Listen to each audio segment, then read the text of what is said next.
Madani, I'm SAHIH and you're watching Malaysia Tonight. The government will provide all necessary assistance to the families of the 10 victims who perished in the aircraft crash in Bandar Elmina, Shah Alam yesterday. Prime Minister Datuk Seri Anwar Ibrahim said that this aims to elevate the burden of the families, especially those who do not have stable jobs. Sampai kena ucapkan takziah kepada keluarga, bersabar. Tidak siapa boleh jangka. Cuma yang dilakukan sekarang ialah mempercepatkan proses forensik, DNA supaya selesai. Semua akan diuruskan oleh kerajaan, sama dengan Malik Agama, Kerajaan Selangor dan Jabatan Pembinaan.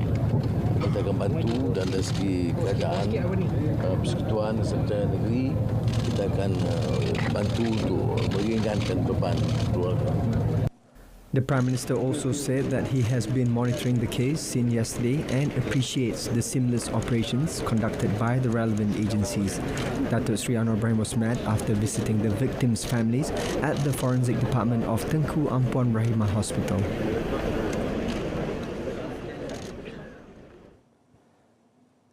Meanwhile, the cockpit voice-recorded CVR of the aircraft was sent to the Air Accident Investigation Bureau (AAIB) early this morning for analysis.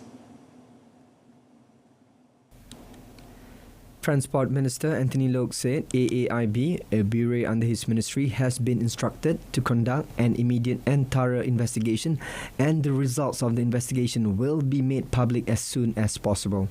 He added all the results of the investigation will be announced transparently to the public. Loke said that his ministry was aware that the analysis needed to be done immediately because it involved the interests of many and attracted the attention of many parties, and he himself also wanted to know the cause of the crash as soon as possible. Meanwhile, the Beechcraft Model 390 Premier 1 had a valid license and registration, including the certification of airworthiness, according to the Civil Aviation Authority of Malaysia CAM Chief Executive Officer Datuk Nur Azman Mahmud.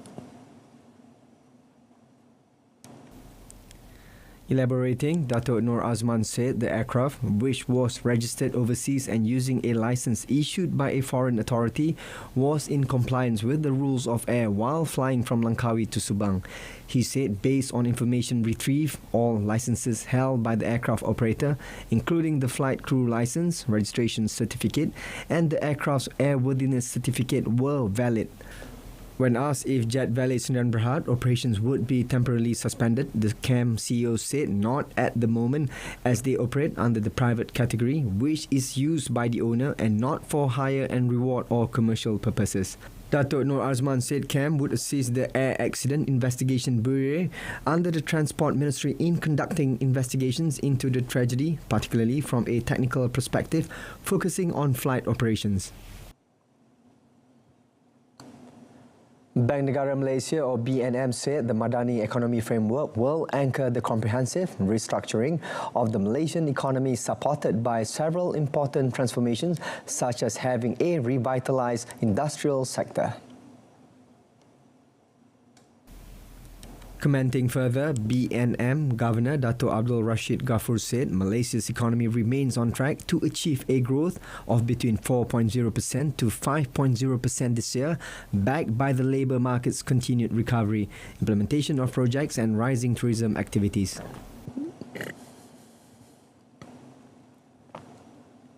On the upside, tourism activity could pick up even more, while progress of investment projects could be faster than expected. In the near term, the external environment is expected to remain challenging. Nevertheless, indicators of domestic demand in the bottom row of the slide that you're seeing continue to point towards a positive expansion in growth. He added that the Madani Economy Framework would drive the comprehensive restructuring of the Malaysian economy. He also said that among the key initiatives which would be vital in driving Malaysia's economic vision includes the new Industrial Master Plan 2030, the National Energy Transition Roadmap, and the tabling of the Fiscal Responsibility Act. On another note, Malaysia's headline and core inflation may trend lower within expectations in the second half of 2023, partly due to the higher base in the corresponding period last year. Dato' Abdul Rashid said the risk to inflation stem mainly from global developments. Dato' Abdul Rashid said headline inflation is expected to average close to the lower bound of the earlier forecast range of 2.8 to 3.8%. He noted that both non-core inflation and core inflation had moderated, where fresh food and fuel contributed to the decline in non-core inflation, while the moderation in core inflation was largely contributed by selected services. The lower core inflation was mainly due to lower inflation for food away from home and communication services. Looking deeper into the dynamics of inflation, price changes can be driven by either sector-specific, we call it idiosyncratic factors, or economy-wide factors, we call it the common factors. Speaking at a press conference today, Dato' Abdul Rashid noted that risks to the inflation outlook are subject to the changes to domestic policy on subsidies and price controls, as well as global commodity prices and financial market developments. Public health facilities, especially health clinics, are upgraded not only to reduce congestion, but also to bridge the gap in health services between the urban and rural communities. Health Minister Dr. Zaliha Mustafa said the repair and upgrading of these facilities are carried out to also improve the quality of the health service system as targeted under the Health White Paper, which is to ensure greater equitability, sustainability and resilience of the health system. Kita mengutamakan perkhidmatan kesihatan yang hampir dengan rakyat, ya. Jadi itu kita buat satu tadi pembaik pulih kepada fasiliti-fasiliti daim, sebab fasiliti yang macam KK ni ataupun klinik kesihatan dia paling hampir dengan rakyat. Ini primary care. Yang primary care yang kita kena utamakan, ya. Jadi kalau primary care kita baik, dan insya-Allah dia boleh cater most of the problems yang orang kata asas di masalah kesihatan di komuniti. Jadi rakyat tak payahlah nak bertumpu ke hospital. Jadi KK yang sekurang-kurangnya ada perkhidmatan, contohnya perkhidmatan makmal ataupun perkhidmatan X-ray. Jadi itu di antara perkara penting yang kita kena buat. Dr. Zaliha was appearing as a guest on RTM Selamat Pagi Malaysia today. Dr. Zaliha said the framework of the Health White Paper is in line with the principles of the Madani economy, which among others focus on the effectiveness of public service delivery in ensuring the well-being of the people and the sustainability of the economic system.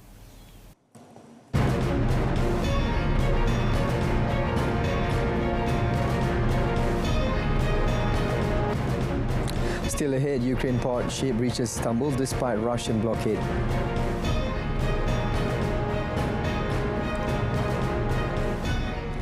Over 100 Japanese protesters gathered in front of the Japanese Prime Minister's office, opposing to the government's decision to release wastewater from the Fukushima nuclear plant.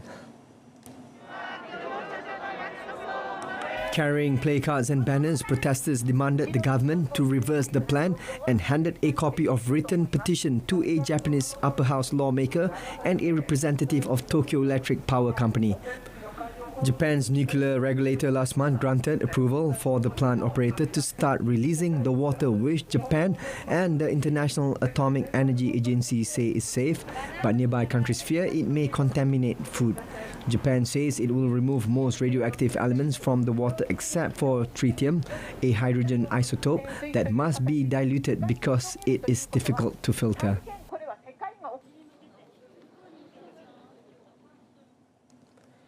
A civilian cargo ship sailing from Ukraine crosses the Bosphorus in defiance of a Moscow blockade. The Hong Kong flag Joseph Schultz left the port of Odessa on Wednesday, the first vessel to directly challenge Russia's new bid to seal Ukraine's access to the Black Sea. Marine traffic sites showed it approaching its final destination in Istanbul after moving along a western route that avoided international waters in favour of those controlled by NATO members Romania and Bulgaria.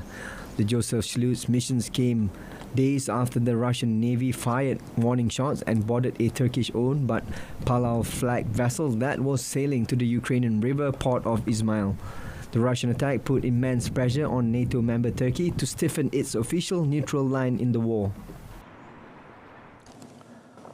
Wildfires were raging on in Canada's British Columbia as officials warned residents to prepare for extreme fire conditions amid unusually intense blazes. Canada's Northern Territory saw more than 20,000 people evacuated from the city of Yellowknife as fire crews battle to control wildfires. An eyewitness captured the scene of a wildfire surging through Kelowna, a city in the south of Canada's British Columbia province, as officials stepped up evacuations of the residents in the area. Wild water bombers flew low over Yellowknife as thick smoke blanketed the capital of the vast and sparsely populated Northwest Territories. Officials say the fire, which is moving slowly, is now 15 kilometers northwest of the city and could reach the outskirts by Saturday if there is no rain. Experts say climate change has exacerbated the wildfire problem.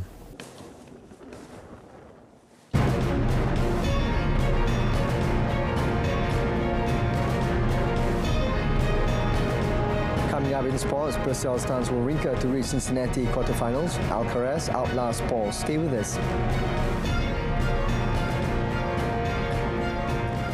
Max Purcell continued his underdog run at the Cincinnati Masters on Thursday, advancing past Stan Wawrinka to reach the quarterfinals.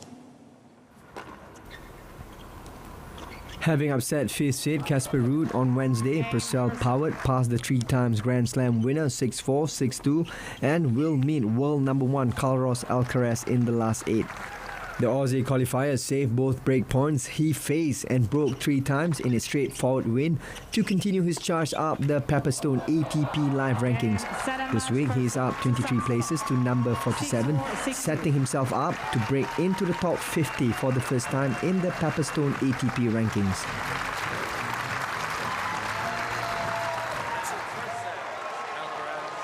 Meanwhile, Alcaraz had squandered 3 match points against Tommy Paul before the first of a string of rain delays that forced players off and on the court in a logistic ballet that finally ended after more than 3 hours.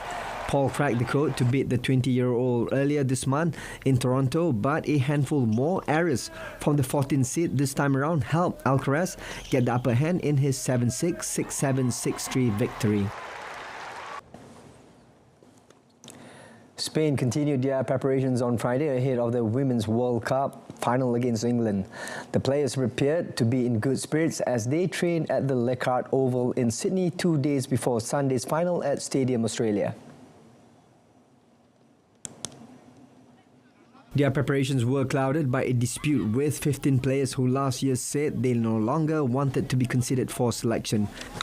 Coach Jorge Vilda and his strict personality were chief among a litany of complaints, but here they are, missing 12 of the 15 but on the cusp of world domination.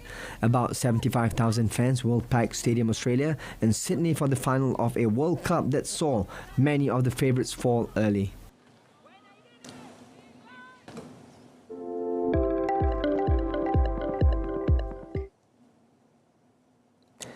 And now we move on to the next segment of our bulletin on the table. Over to you, Shohaida. All right, thank you, Sahi.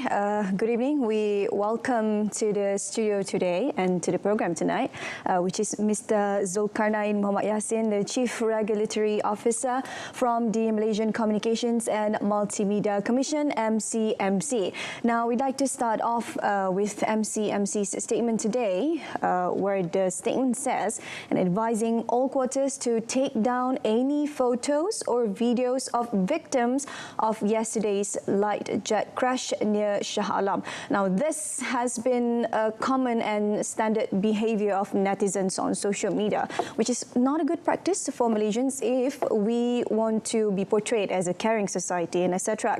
Then the concern of fake photos and videos. Now, Mr. Zulkarnain, your comments on this, and what are the actions taken by MCMC other than issuing the statements to prevent this inappropriate photos uploaded on social media? Okay, thank you, Shu. Thank you, RTM, for inviting me for this program. I think first and foremost, our concern is actually during this time of difficult for the families, we must show empathy and towards the victim. And some of the victim families have young children. So those photos, videos are actually offensive in nature. And it doesn't really shows of the real feeling of the whole nation. Actually, we have seen His Majesty and the Pertuan Agong, also the Prime Minister have shown empathy towards the victim's family. And this is where we need to change our behavior. During this difficult time, those offensive content should not be shared. Simply because we have to respect the feelings of the family of the victims.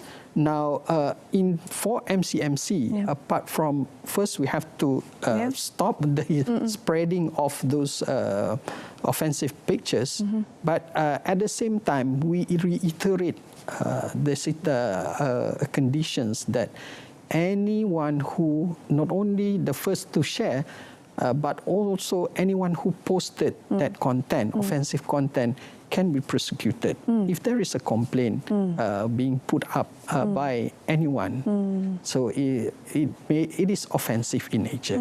So it is an offence actually under Section 233 of the CMA.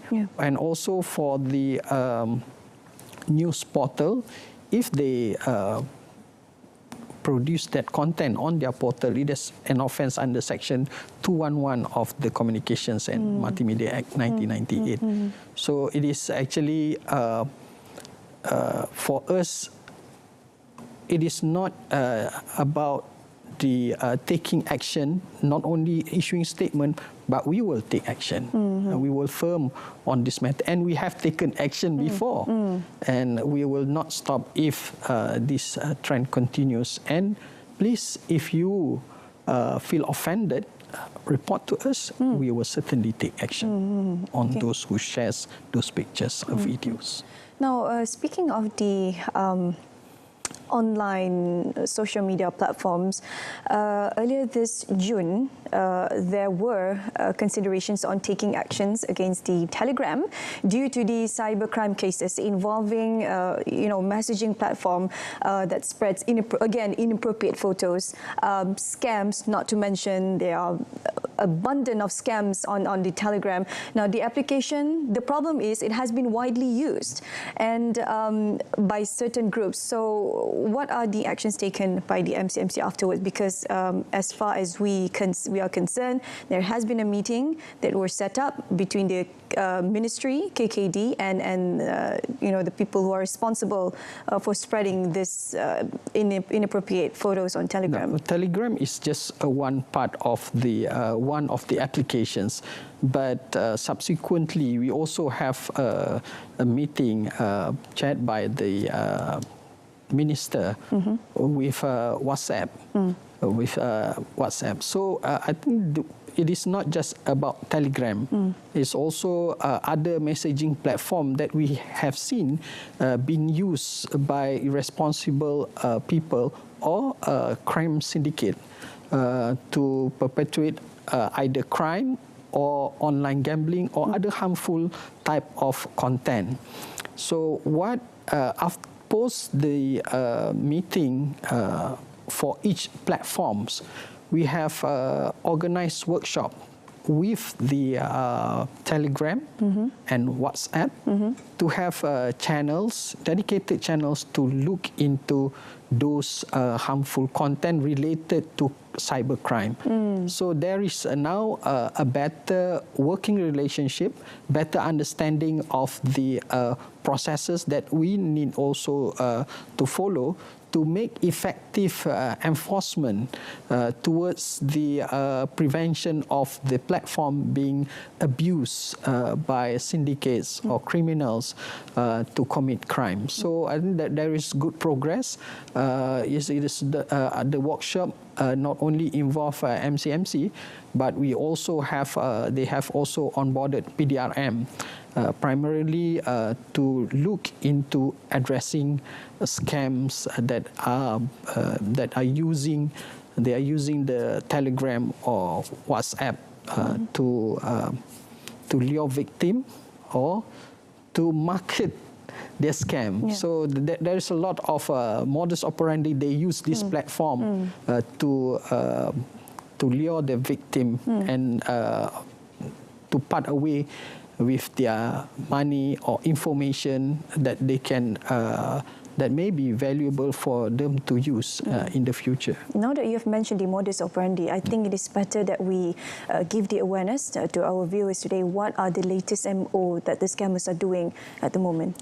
I think in terms of modus operandi, it's always changing from time to time, depending on the situations, or actually the rate of modus operandi changes is very fast, because what we have seen is that currently what we have done, for example, is to stop the SMS with links. Oh, okay. Okay, that is one initiative that we have taken. But they changed platform. Instead of sending SMS, they use WhatsApp or Telegram. So again, they always, if we at the network level, technically we stop, we block SMS from coming, calls from coming, but they will always use other means, other platforms to reach out to the victim. Now, then again, come back to the victim themselves. Need to have to protect themselves, because there is so much technology that we have invested, the efforts that we have invested to stop the calls or SMS, but it will, in this age of technology, it will reach, some of it may reach the consumer, find its ways to reach the victim. So it goes back to the victim to be more alert on telltale sign of a situation or a potential threat in the sense of becoming a victim. So these are the telltale signs that they need to look at. Now, one very obvious thing is if it is too good to be true. That is that should raise concern and alert to you whether this is true. Then you need to talk to someone else. Or if you talk to someone else, do your own research and then validate. So a lot of these processes have to be communicated to the rakyat, because otherwise they will always. The challenge with Malaysian is they are too trusting. Too trusting.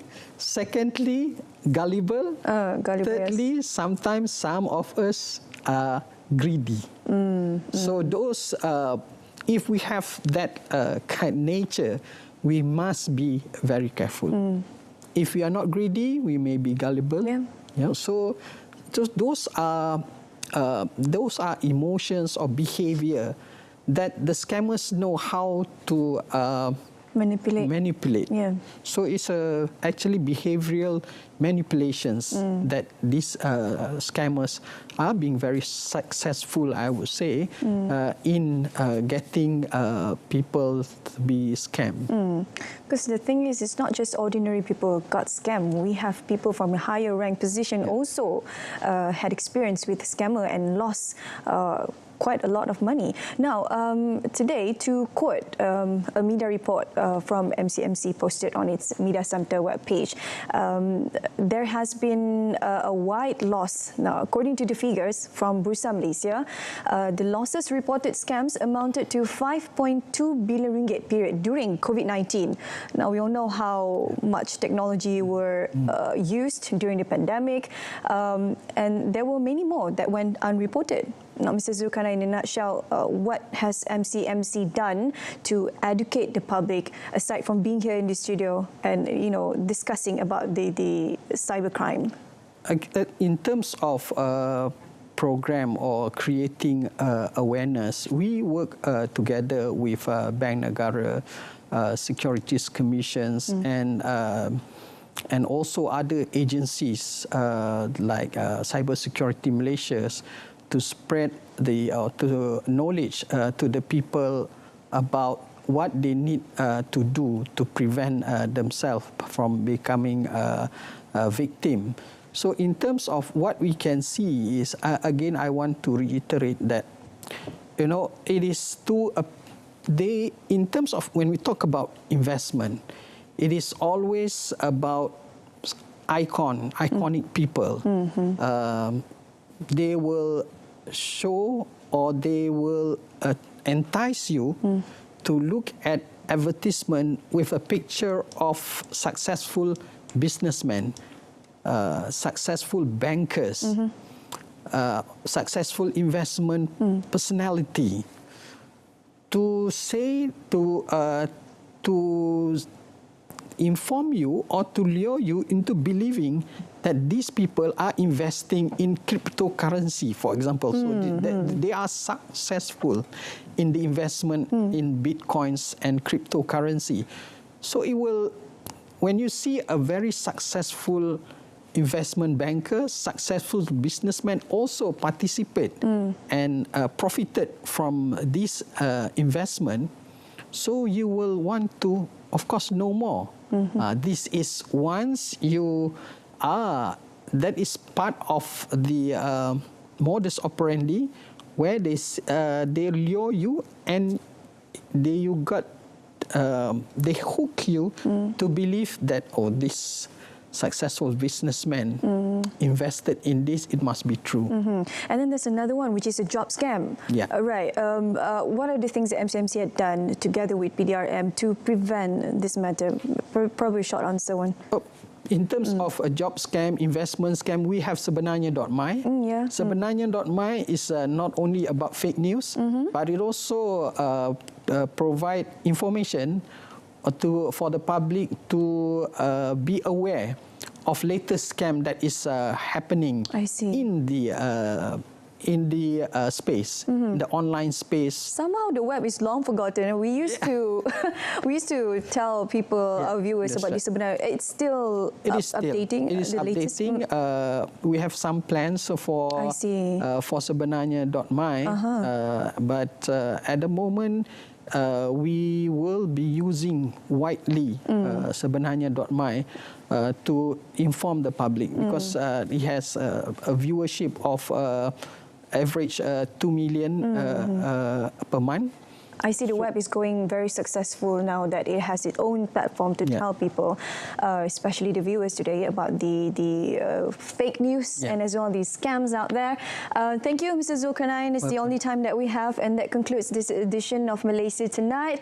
Along with SAHIH Samsudin, I'm Shuhaida Arifin. Malaysia Madani, tekad perpaduan penuhi harapan. Thank you for watching.